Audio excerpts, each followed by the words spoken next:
kunin po ang ating mga Bible at buksan po natin sa 1 Corinthians chapter 15. This is a very familiar verse and I believe that the verse itself speaks itself as well. So it is a very familiar verse in 1 Corinthians chapter 15 verse 58. Amen? Are you there? Amen? Praise the Lord. Alright. Basahin po natin ng sabay-sabay sa Ingles. Alright? Let's read all together in English. Verse 58. Everybody, go. Therefore, my beloved brethren, be steadfast, unmovable, always abounding in the work of the Lord, for as much as you know that your labor is not in vain in the Lord. Tayo po'y saglit na manalangin. Dakilang Diyos, salamat po sa umagang ito here in the Philippines and then hapon po nila doon sa Hawaii. At sa pagkakataon na kami po ay makapakinig at mag-aral po ng iyong salita, salamat po sa pribilehyo na pinagkaloob po ninyo sa inyong lingkod upang sa gayon ang aming buting pastor, mahal na pastor ay pagkatiwala ang pulpitong ito upang ipangaral po ang inyong salita on his behalf. I pray that may you please help me, dear God, and I pray for those for those brethren who are here with us through this online ministry. I pray that may you please prepare their heart and speak to them and work on them, dear Lord, na sana po, Panginoon, ang message na ito ay maging pagpapala po sa amin at maging kahit po sa aming buhay spiritual upang sa gayon ay mas maging kagulugod-lugod pa po kami sa inyong harapan. Tulungan niyo po ako, Panginoon, at ang lahat mong ito'y pinapanalangin ko sa pangalan ni Jesus. Amen and amen. You may please be seated. Thank you very much. Now, katulad ng sinabi ko po kanina, dito sa talatang ito na ating binasa ay kumpleto na po. Alright? So, si Apostol Pablo ay nakikiusap sa mga mananampalataya sa Korinto. At maliwanag na ang sabi niya dito, my beloved brethren, be ye steadfast. So, ibig sabihin nito, agtaing kayo sititive care. Alright? And then, saan amagaraw? Okay? Kankanayon nga adwan kayo, laeng iti aramid iti apo, nga amuyo at iaramid yo at danto kapaypayan na. So, let us take and let us focus on the phrase, abounding in the work of the Lord. So, yung message po natin sa hapong ito ay mayroon po yan kaugnayan sa tema po ng HBBC sa taong ito. Alright? So, abounding in the Lord's work or abounding in the work of the Lord. First and foremost, tignan po natin dito na ang ibig sabihin ng word na abound, it is to be rich in, to overflow, to do more than what is merely required. Alright? So this is a call to an extraordinary dedication in our service to God. But before we can abound in the Lord's work, before we can abound in everything that we are doing in the Lord, we must see to it that in the first place, there is what we call the inclination and the desire to grow spiritually. Because wala pong lalago yan Alright? Hindi ho tayo mag-a-abound if in the first place, there is no life within it. So if we say growth, alright, that speaks about life. Because you cannot find any growth in something that there is no life.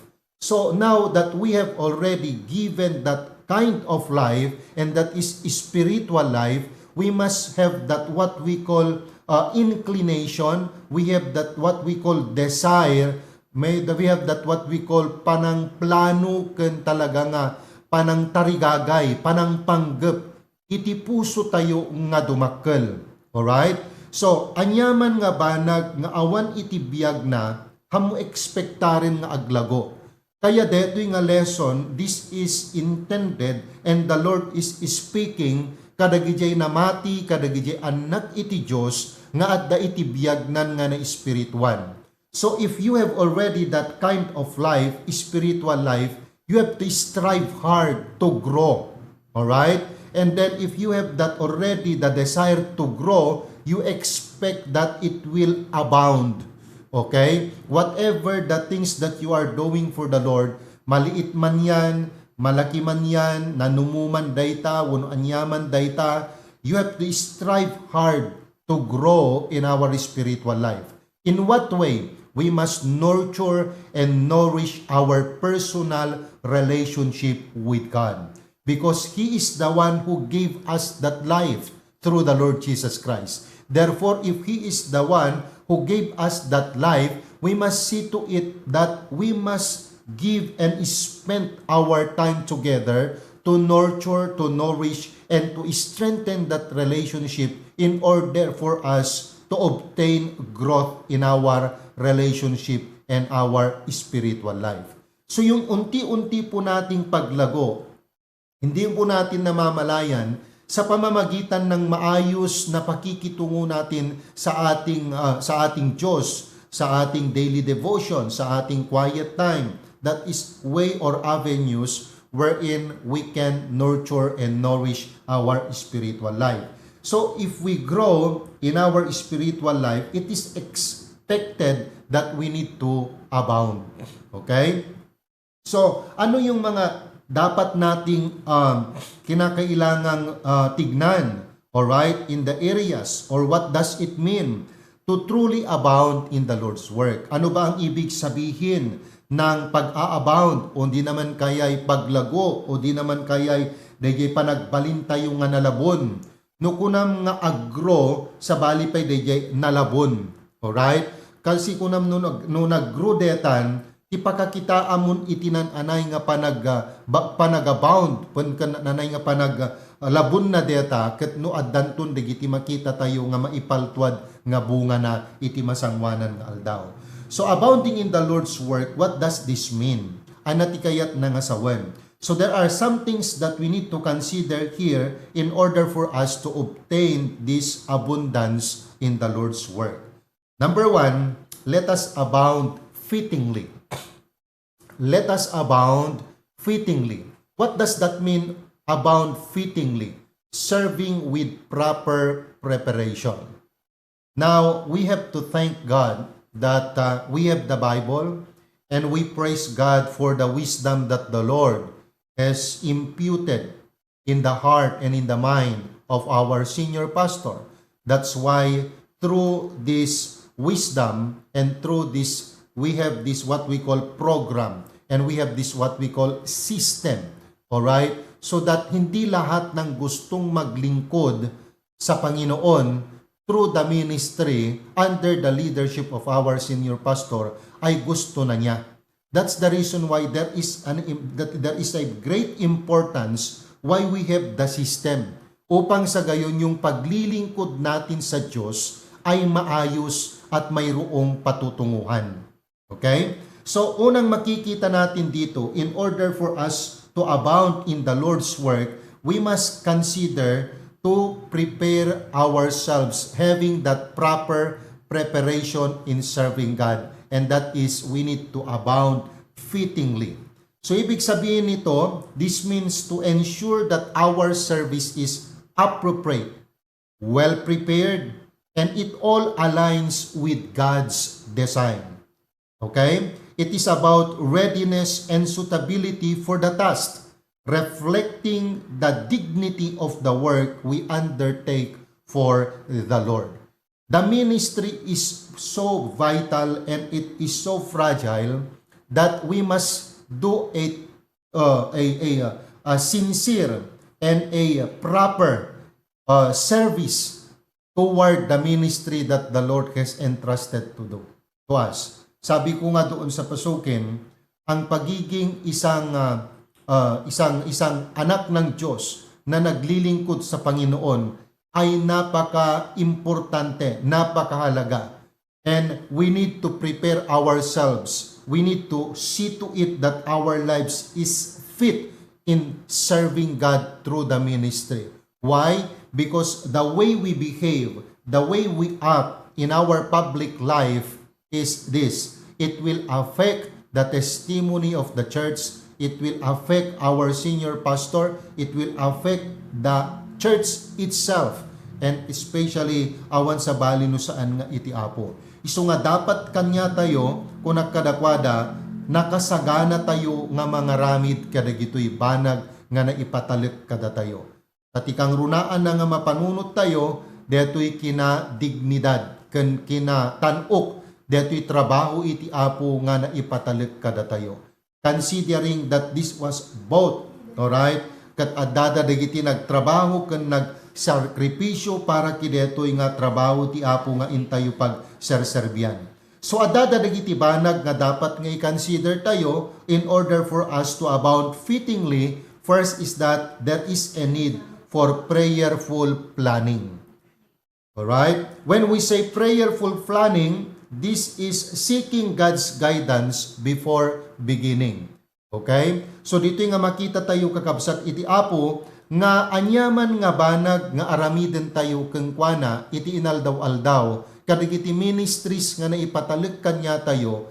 If we want to be abounding in that work that was entrusted to us, as we abound fittingly, we must prayerful planning.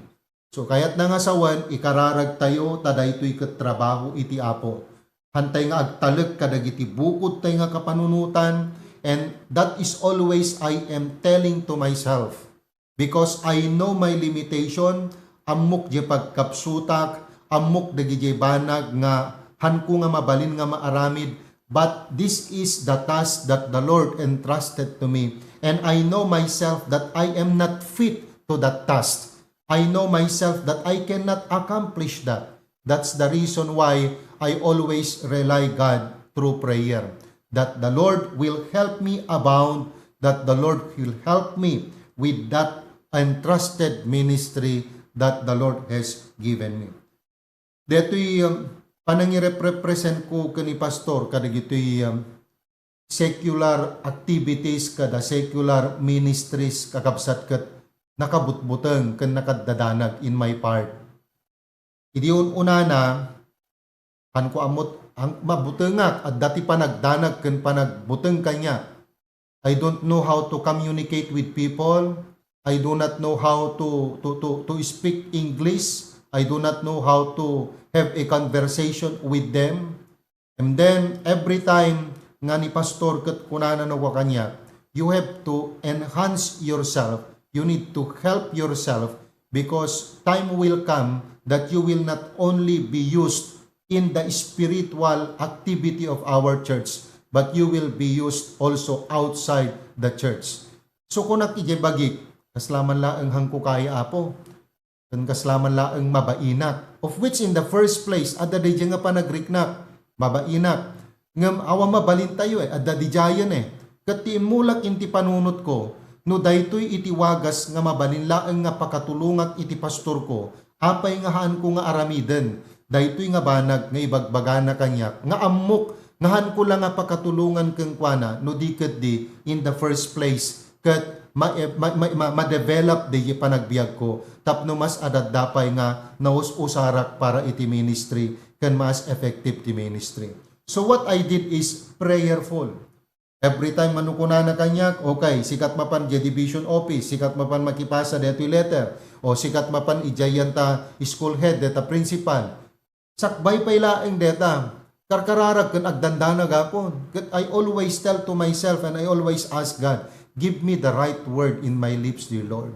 Kan tulungan nak Apo, nga makita dahi panggap mo kidetoy nga ministry, makita dahi puso iti pastor ko no apay nga dapat nga maaramid detoy, katitad mo kanyak Apo Diyos, dayanan anay nga balikas, nga mabalin nga maibaga, kan maisarita kadagitoy nga tattao.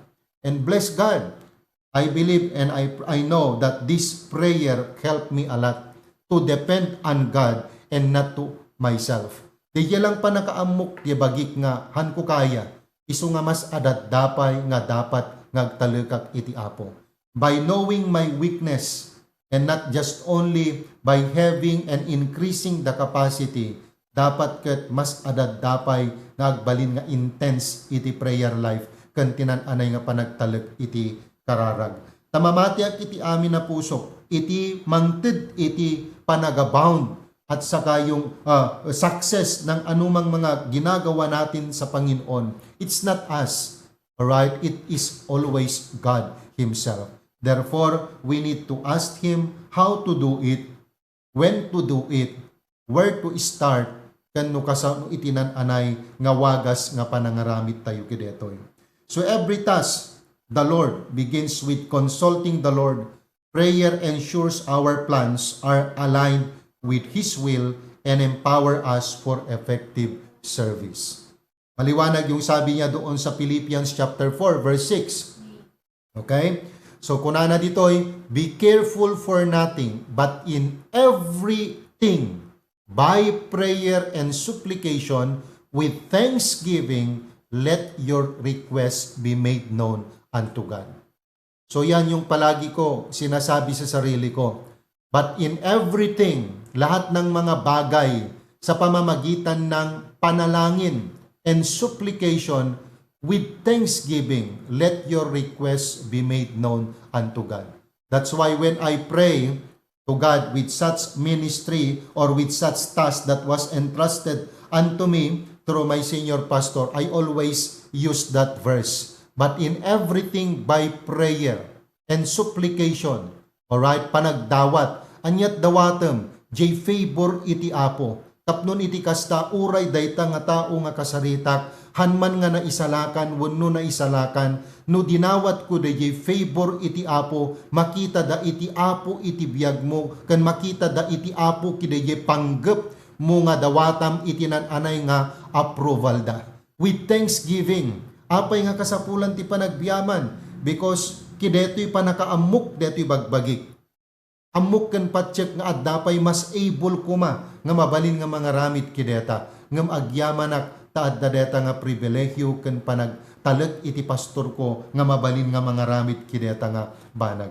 So ito'y nga makita tayo ngano ammo tayo nga adda DJ bersikulo nga mabalin nga isuti sa uti apo nga pagtaklinan ken pagkamangan tayo, adda iti inanama tayo, adda iti pangnamnamaan tayo, kadagiti banag nga aramiden tayo para ti apo, nga it is done in God's way. It needs prayerful planning.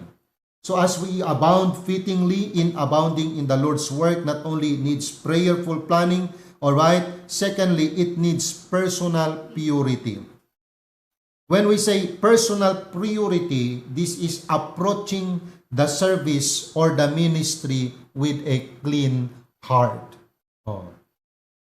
Ang sarap awitin yung awit ng yung Bible verse sa Psalm chapter 51, yung create in me a clean heart, O God. And you know what? Sometimes singing hymns, singing Bible melodies and everything, sometimes, or not sometimes, but most of the time, it prepares our heart. Oo.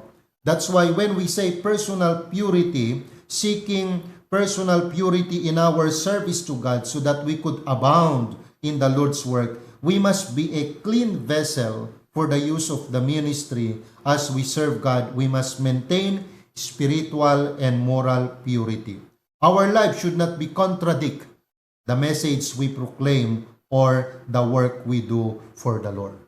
Anong sabi doon sa 2 Timothy chapter 2, verse 21? Okay? So ang sabi ni Apostol Pablo, alright, kay Timothy, if a man therefore purge himself from this. Ano yung ibig sabihin ng purge? Cleanse. So pag nitingnan natin doon sa preceding verses ng 2 Timothy chapter 2 verse 21, alright, sinasabi niya doon, okay, ni Apostol Pablo kung ano yung mga bagay-bagay sa buhay ni Timoteo na kinakailangan niyang linisin, okay?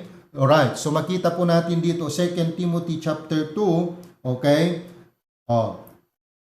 Verse 21. So, in order for us to be used and be a vessel unto honor, alright, we must first purge ourselves, okay? And meet for the master's use and prepared unto every good work. So ano yung magiging dahilan upang sa gayon ay makapag-produce tayo ng good work? Una sa lahat, napakahalaga yung word na purge himself. Alright? So yung pag tayo ay nalinis na, tayo ay magiging kagamit-gamit, alright? And then it will be sanctified and it will meet the master's use and prepared unto every good work. So there is also not only prayerful planning, personal purity, and then under abounding fittingly, we need also practical preparation. Alright? Ano ibig sabihin ng practical preparation? This is gaining necessary skills and knowledge. Salamat sa Panginoon. Dito sa amin ngayon, alright, I know that some of you or if not all of you also joining us, meron tayo yung tinatawag na preacher's class. Yan po yung every Monday night na ang ating mahal na pastor ay talagang ginugugol, binibigay yung oras, puso niya para sa mga kalalakihan ng ating mga iglesia o ng ating mga ministries upang sa gayon ang mga kalalakihan na ito as the ministry of HBBC will grow and abound, there will be ministers, there will be men of God through this preacher's class na magkekendol and then mag-o-occupy sa mga bagay-bagay sa mga lugar kung saan pwede ibahagi, ituro ang salita ng Diyos. This is what we call practical preparation. The Lord is preparing us through our senior pastor so that it will enhance, alright? It will more yung knowledge po natin, yung skills po natin ay mas ma-equip pa po tayo learning and developing the skills needed to perform our assigned duties effectively. Dito sa ministry natin, napakaganda eh. Alright, paglilinis lamang ng church ay talagang mayroong dapat na pamamaraan sa paglilinis ng church. Pagpapaligo ng mga sasakyan, mayroong tamang pamamaraan kung paano paliguan yung mga sasakyan, kung paano maghugas, kung paano mag-arrange ng table, kung paano mag-mop, kung paano maglinis ng CR. These are all practical matters, but we must not deny these things that these are very important also in the ministry. And praise God that the HBBC ay nakikita po natin dito na napakaayos po yung paghahanda at pagtuturo sa atin sa mga bagay na ito upang sa gayon ay mas maganda ang patutunguhan ng gawain ng Diyos na naipagkatiwala po sa atin. Napakaganda doon sa preacher's class namin. Sa ngayon, doctrines ng tinuturo ni Pastor Pruby.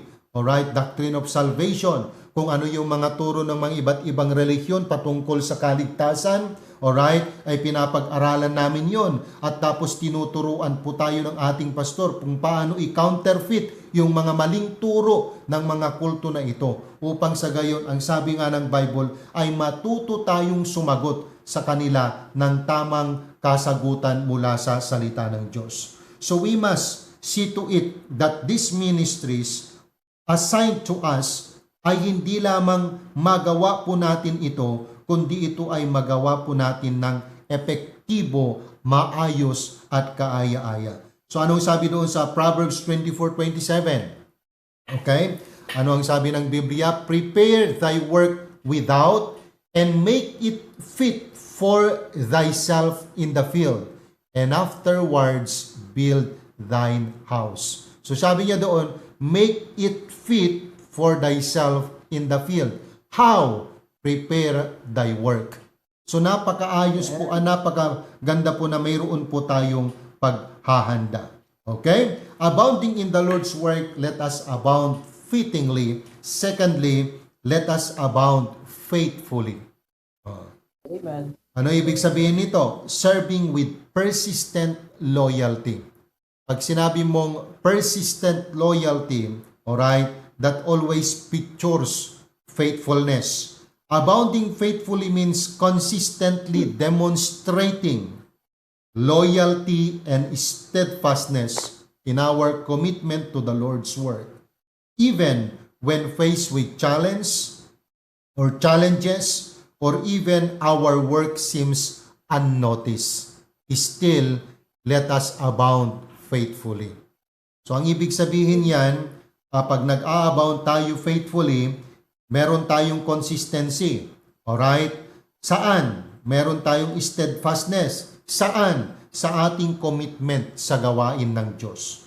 Na kahit tayo ay humaharap o di naman kaya ay nahaharap sa mga malaking hamon sa buhay po natin. Pag sinabi nating hamon ay hindi lamang iisang direksyon. Alright? We are challenged and we are what we call experiencing hardship in different areas or point of entries in our lives. Naandyan yung mga challenges sa atin sa ating mga kalusugan, sa ating mga pamilya, anak, alright, sa ating mga trabaho, okay, and everything. We are facing many challenges, many hardship in our life. But if we want to abound in the Lord's work, as we abound faithfully, though we are facing with these challenges, and even our work seems unnoticed, we must still be steadfast and constantly demonstrating our commitment in doing the Lord's work, especially in the area that the Lord has entrusted to us. Mga ministry po natin, maliit man yan o malaki, alright? So, well, sa mga bagay na ito ay punong-puno na po tayo ng pangangaral. Alright, kung paano po natin gawin yung mga bagay na ipagkatiwala sa atin, na hindi mo lang gawin yung kung ano yung nasabi sa iyo, but you must be an extra miler Christian, you must go beyond, you must think of something wherein that ministry that was entrusted to you ay mapalago pa yan at maging mas maayos pa yan. Okay? So halimbawa, sabi nga dito, okay? Now, doon sa pasukin, mayroon kasing pinagawa si Pastor June na cover ng kanal. So pag sinabi ko sa kanila, okay, agwalis kayo jelawlaw ti church. Okay? So that is the instruction. Alright, nagwalis da. But handalaan nga nagwalis, no di kat di linagkab da, binagkat da, di na welding nga cover di kanal, kat inwalis da pay di jay, ruot nga naurnong ijay yantay, cover wano ijay kanal nga nakuluban iti landok. So kayat na nga sawen, han mula nga inarami dyan na instruct keng ka, ngam adda keng ka de wisdom, ken grace ti Apo, nga nang kita ken ng panunot pay, de na pinpintas pay nga banagen, de jay na ipatalag keng ka. So that is what we call faithfully, alright? Consistently demonstrating your commitment to the Lord's work and to your ministry. So dati po natayon nga hanlaeng nga anong panagtungpal. Ngam gapod je panagayat mo iti Apo ket iso ti mangidurun keng ka ken mangpersa keng ka mang-encourage keng ka nga mangaramid je kapipintasan nga banag nga ammum nga dayta ket related kaday je banag nga para iti Apo. Let us not just settle for the less, but must always settle not only for the good, but for the excellent. So under abounding faithfully, it needs consistent commitment. Anong ibig sabihin yan? Remaining dedicated over the time. Okay? Pag sinabi natin ito, consistent commitment, this was tested by time. Okay? So ang maganda po niyan, habang tumatagal po tayong naglilingkod sa Panginoon, ay unti-unting gumaganda yung performance ng ating paglilingkod. Amen. Alright? And that is what we call, and that will always speaks of abundance. Okay? So it needs consistent commitment, remaining dedicated over time. True faithfulness is not one-time event, but a continuous resolve to fulfill our duties and calling. It is consistently showing up and putting in the effort and sticking to the task. Don't just only do the task, but we must give an extra effort for the task in order for the task to abound and as well kanya tayo ket agabound. So dagitoy nga banag ket isu iti mangipakita ken mangipakaawat kada tayo tinan-anay nga kayat nga sawen iti panagabound iti trabaho iti Apo. kasapulan tayo, deto'y panagabound tayo, iti faithfulness. Iso nga dapat kat masursuro tayo, nga adda kada tayo, daytoy consistent commitment. Anya ti kunana jay Luke chapter 16 verse 10. Alright, let us see what the Bible says. He that is faithful in that which is least is faithful also in much. And he that is unjust in the least is unjust also in much. I remember when I was young in the faith, at nung ako'y nag-uumpisa pa lang sa ministry sa Pasukin, I think that was the time na wala pa po kaming pastor doon hanggang sa nakita ni Pastor John na kinakailangan na po ng pastor sa Pasukin. And that was the time that we have Pastor Pruby as our pastor there. Nagsimula ako noon sa Pasukin, yung pag-aayos ng kung saan yung mga bata sa Sunday School ay doon nagkaklase. Mayroon yung tolda na, isako nga tolda, nga stripe, nga blue, white, red, okay? So igalot ko, de upat nga suli na, tukalak jeteng nga na, tapos didingak mutlaeng digijay iti tolda nga taysako sa kaiyornos digitay tugtugaw. I started that in my early Christian life. Tapos inton nalpasen, okay, akasak tumanen ko pinagtumanen, right, inaktuman idulinan or nosok digijay tugaw. No adama pa nag Good News Club idikwa i-dry back DJL2. Okay? I am happy doing those small things for the Lord. Taragsaka kon. Kaya nga nga idikwan, kastilat at pumaypayak. Nakita nak ni Sister Bena, kat padasam ti agisuro ti ubing kunana kanya. Alright? Kat jak amo kunak, at anak amok karot, kat kalsibak, hangko ang anak unay maun-uni. Haan padasam laeng kunana kanya. So, ada detay libro, ti pagistoryaan, digitay gagayam ko ti Biblia kunana. So, inalak, sinawag ti ubing, hanak na nagisuro, no, di ka nagbasa up. Binasak lang di dadjay Bible story. I started that way. And then, I am not expecting na ganito ako ngayon. At dito na ngayon ako. Pero ang nakita ko doon, yung maliit na bagay na ipinagkatiwala sa akin ng Panginoon noon, natutunan kong mahalin, ibigin, at gawin yung alam kong makakaya ko. I didn't expect. Alright? Nung unti-unti nang lumalaki yung gawain ng Panginoon doon, I started sa maliliit na bata hanggang sa mga grade 6. Nung mga grade 6 na yung tinuturuan ko sa Sunday School, that was the time I started communicating with their parents. Ano ada makita kidi ko nga grade 5 ken grade 6, ada ninanang kanitatang mo anak ko. Ay adda sir, datje balay, may kayong tao may kay ipakada. So yung nakipakada no kay suda, manong, ipakadak man detoy ubingyo, ag Bible agisuro kam ti ububing ijay, ti istorya may panggap ti Bible, o may mintumod lang itulod. Deta. So I started that way.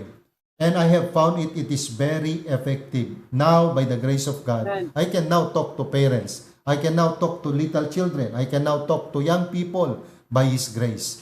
And I could say that this is all by the grace of God, and it was polished, it was furnished.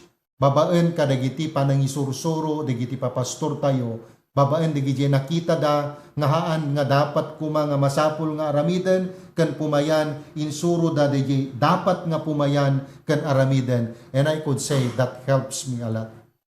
Oh. Amen. Itatta, isong agawis ti ubing, kunak no kagadigiti young people tatta, apay di yung mapadukot digita ubing. Oo.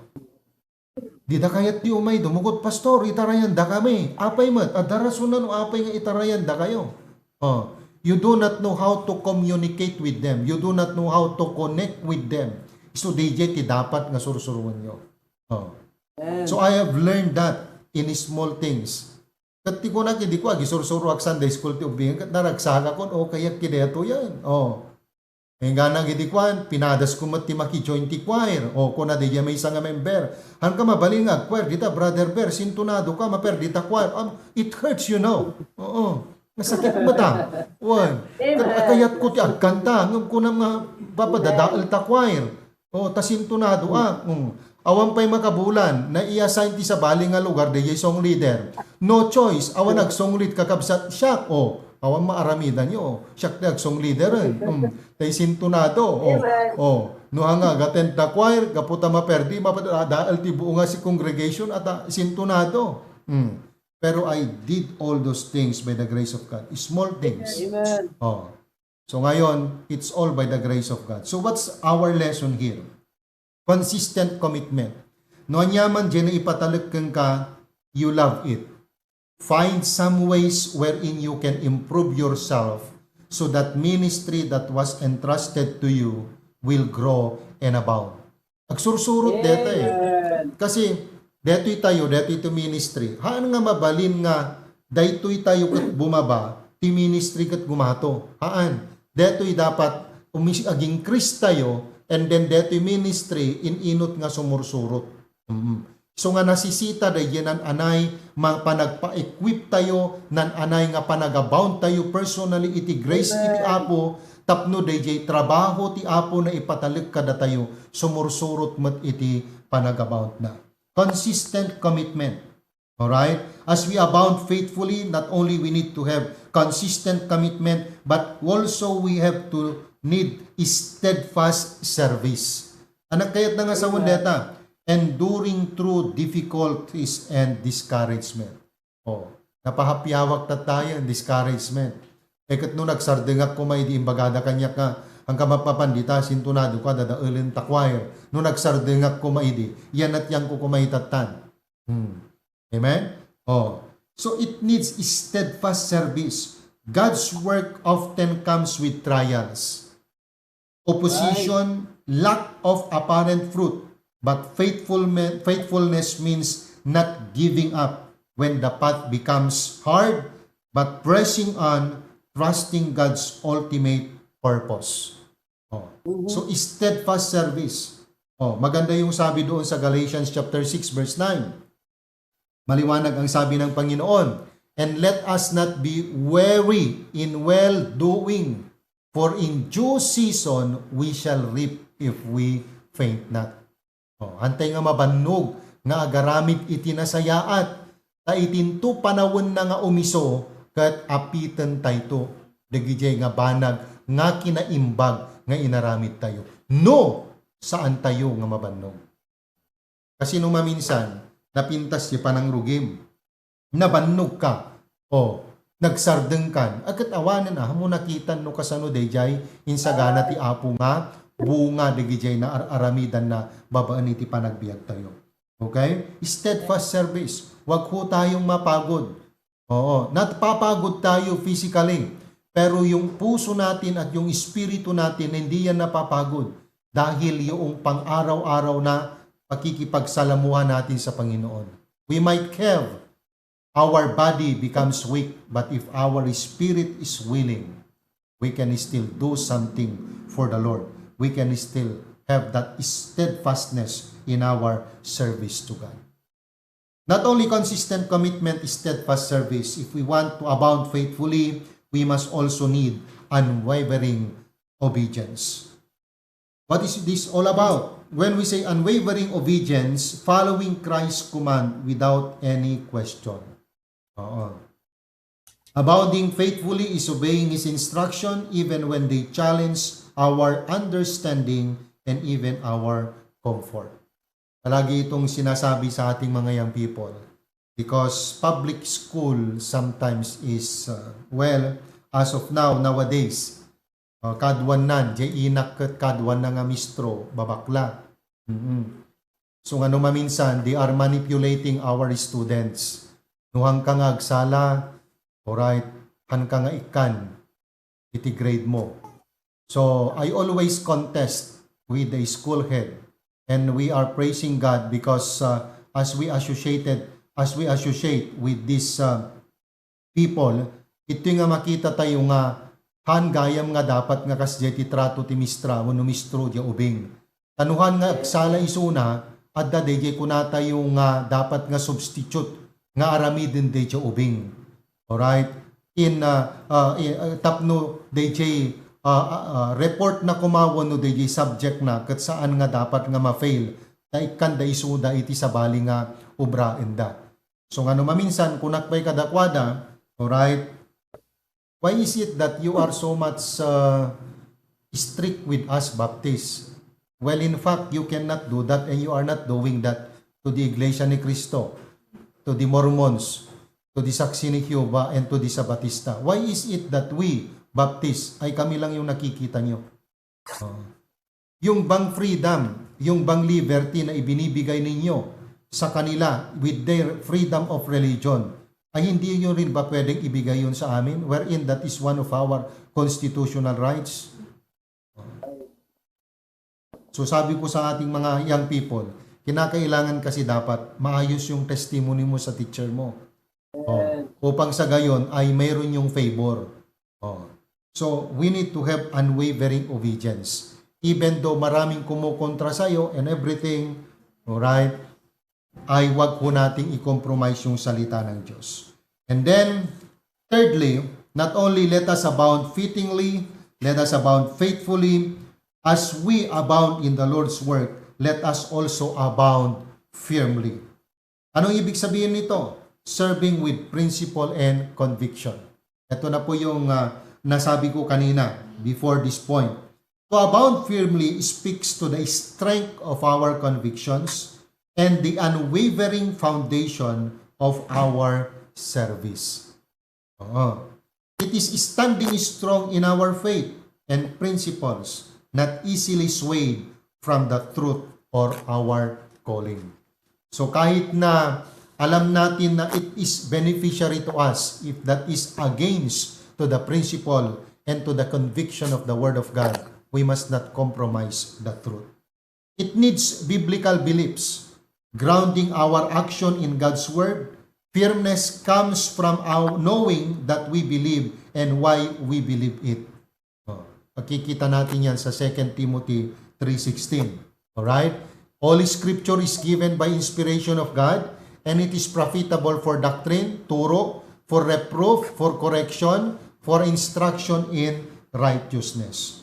So as we stand and as we abound firmly, there is not only a need to biblical beliefs, but also there is a need to courageous conviction. Standing for truth despite of oppositions. Parang related lang sila sa mga ito. And then it needs resolute righteousness. Alright? Now, let's jump to number 5. Okay? Number 5. If we want to abound in the Lord's work, let us not only abound fittingly, faithfully, firmly, but we must also abound fruitfully. Okay? What does this mean? Serving God given results. With all these things that we did, preparation, faithfully, firmly, alright, lahat ng mga ito ay magkakaroon ng bunga. Okay? Ultimately, our abounding in the Lord's work should lead to fruit that glorifies God.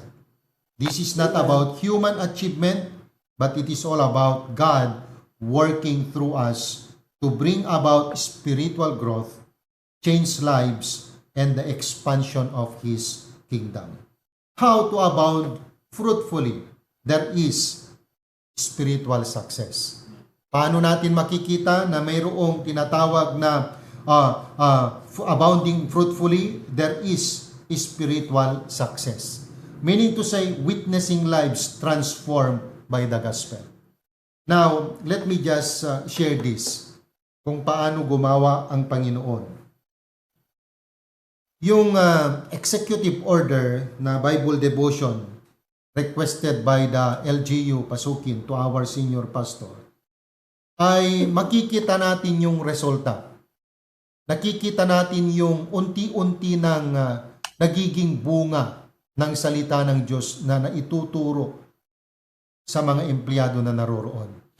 Alright? Yung last message ni Pastor, last lesson ni Pastor noon, ay you need to excel in your position. Dapat han mo nga aramiden deta, itibukbukod mo because the way you perform in your position your mayor or your chief executive will be affected. Oh, kat kuna dete may isang nga member tayo nga napan nagilakad kan nagitransact in ta munisipyo kat permi kano ti sayaat ken imbag dagiti empleyado ta munisipyon nga i-share day sudat mga ramid dagiti sumaruno nga process kadadad dumapay. Oh, so kun kunami ti panunot mi. Alright, the Lord now is starting to work in the heart of these people through the word of God. Amen. Oh. Amen. Kat dagiti tatta do mga agdengdengeg no kwa han amin na empleyado ti munisipyo adada pa dagiti tricycle driver. Oh, kat uray no nakapila di driveren kat ada pasahero kat saan nga mapanen tay sumarunon at amayat ti panagdengeg nan. Kat tinapintas di jay kat kunada kat idion unana kunada jay may isang miron di jay. Apay nga ikarasabana dito ideta di ko malatat ta kapilian at pangikasabaan na.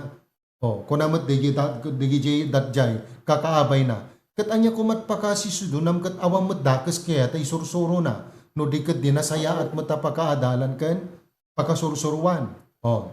Isu nga dito nga makita tayo nga dagiti banag nga aramiden tayo adda itinan-anay nga balaygi nga iteddan to deta kitagsa. Amen. Alright?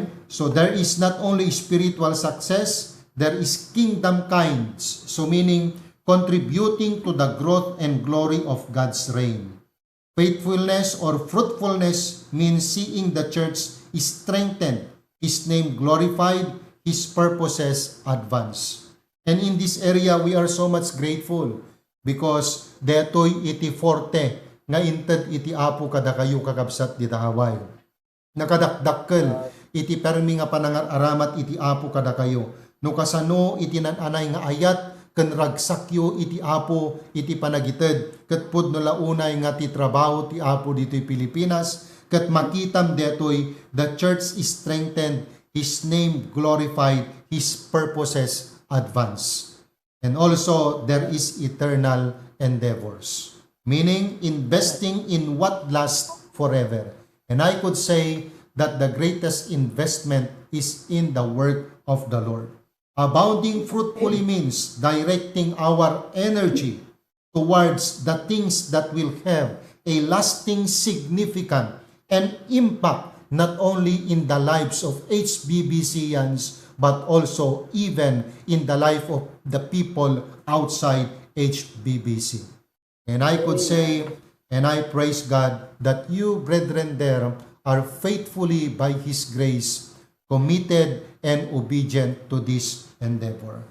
As I close, as we intentionally seek and find ways for our personal growth spiritually and to strive to abound fittingly, faithfully, firmly, and fruitfully, may our lives be a testament to His grace and may His kingdom be advanced through our willing hands and fervent hearts. Let us therefore, with renewed passion for this year by God's grace, let us continue to abound in His work and for His glory.